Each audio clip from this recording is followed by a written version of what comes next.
Hello everyone, the Army of Otters here, and welcome back to the Unexplored Capital Wasteland. Today we're going to be looking at Scrapyard. Scrapyard is just south of Minefield and a bit to the east. This is a very famous location within Fallout 3, as this is where we can find our lovely dog companion, Dogmeat. So I wanted to investigate Scrapyard a bit, look into Dogmeat, look into the location and some of its history, and also look at a bit at the surrounding area, as there is a very interesting unmarked location nearby. So as with many locations in the Fallout universe, the Scrapyard is based on a real-world scrapyard called the Montgomery Scrap Corporation Scrapyard in Rockville, Maryland. So pretty cool. And with that, let's check it out. And then here on the world map, you can see the location of Scrapyard. Like I said, it is just south of Minefield and northeast of Vault 101. And Scrapyard is actually pretty big, and as you might imagine, it features a maze of different scrap and debris collected during the pre-war era. A lot of it remains untouched. Here we can see the entrance to Scrapyard along with a shack, and we will discuss that shack a bit later in the video. But besides that, there's a lot of cars and some old train and railroad cars. And if you head to the northeastern part of Scrapyard, you will hear gunshots, and when you come to the other side of this train, you will find raiders attacking a dog. You want to definitely aid the dog because this is Dogmeat, our furry companion that will join us for the rest of our adventures. He is a very good boy and a very famous dog within the Fallout and video game world. After a short dialogue, you can ask Dogmeat to join you, and he will agree. So because of Dogmeat's fame, I wanted to jump into his character a bit. Now, in Fallout 3, you will notice that Dogmeat has heterochromia, meaning he has different colored eyes. However, other Dogmeats, like Dogmeat in Fallout 4, does not have this condition. But, like I just said, Dogmeat is featured in several Fallout games. He was originally introduced in the original Fallout, and in that game, Dogmeat can be found in Junktown, terrorizing Phil, an old man in Junktown, and the Vault Dweller can recruit him as his companion. And Dogmeat is actually inspired by the unnamed dog of Max in Mad Max 2, and of course a lot of Fallout took inspiration from Mad Max. And in Fallout 2, Dogmeat can actually be encountered in an Easter egg, in which Dogmeat can be picked up by the player character if the player is wearing a Vault 13 jumpsuit.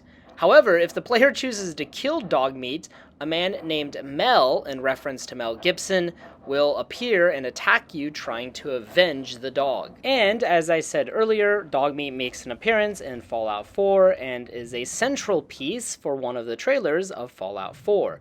So one of the most iconic characters, if not the most iconic character in Fallout, and a very good boy. And then over on the northwestern part of Scrapyard, we can find John's treasure box. My name is John, so you're very welcome, everyone.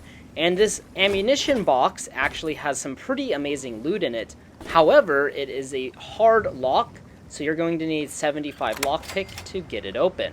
But inside we can find 3 skill magazines, Brognak the Barbarian, US Army 30 handy flamethrower recipes, and guns and bullets. Sorry, I tried to say that really fast. Now, also worth mentioning is John's key can actually be acquired through a random encounter, although obviously it might just be easier to have the lockpick like I do. Anyways, after that we can find this shack, and the shack is actually something I had no knowledge about before because I didn't take the correct perks in order to get inside. If you're doing a more evil playthrough of Fallout 3, you might want to take the Contract Killer perk.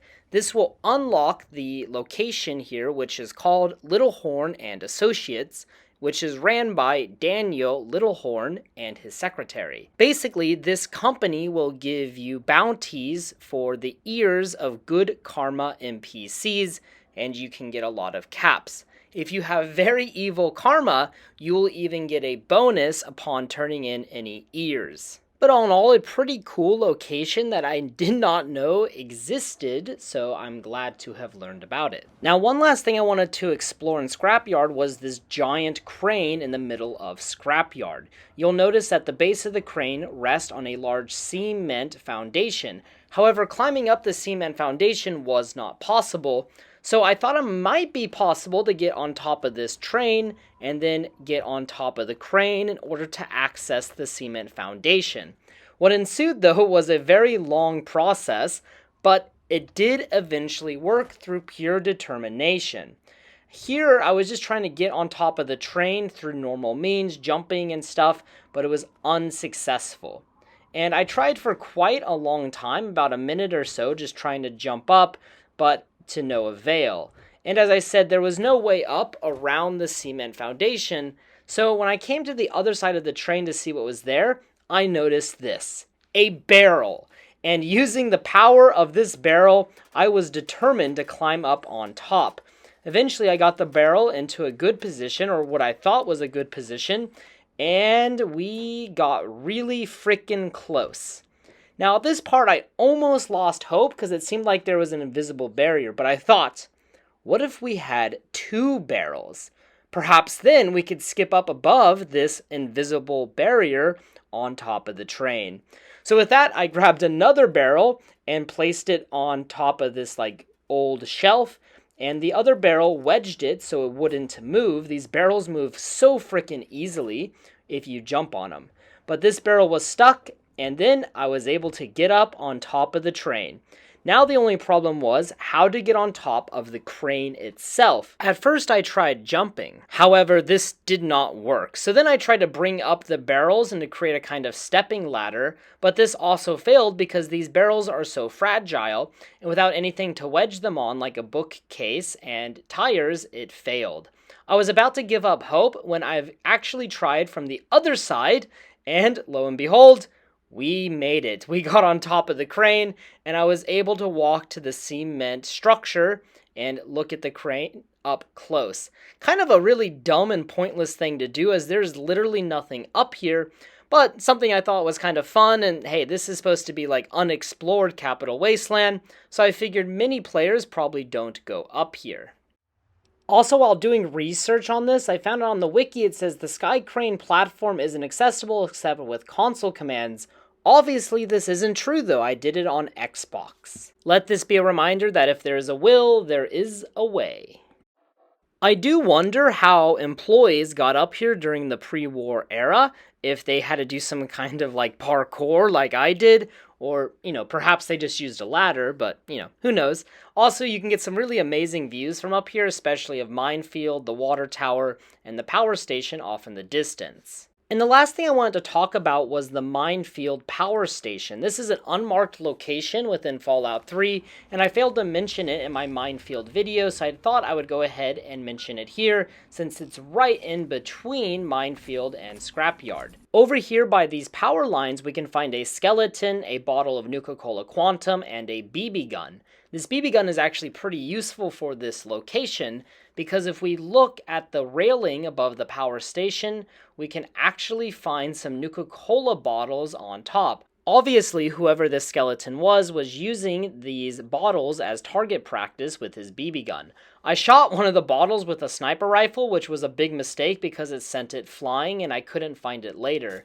Then I was trying to shoot this Nuka-Cola Quantum and I shot the bottle next to it somehow. But eventually I did knock down the Nuka-Cola Quantum on top. So at this location you can find 2 Nuka-Cola Quantum, which is a really good find. And there's also various Nuka-Colas on top as well. As you saw earlier, I sent one flying with the sniper rifle. There's also a skeleton trapped in the railing. I have no clue how he got up there or why or how he died there. But, just kind of a funny little thing within Fallout 3. A very kind of Fallout-esque body. Alright, and there you guys have Scrapyard. I hope you guys enjoyed this video. If you have any recommendations for the next location, please post them in the comments section below. And, as always, until next time.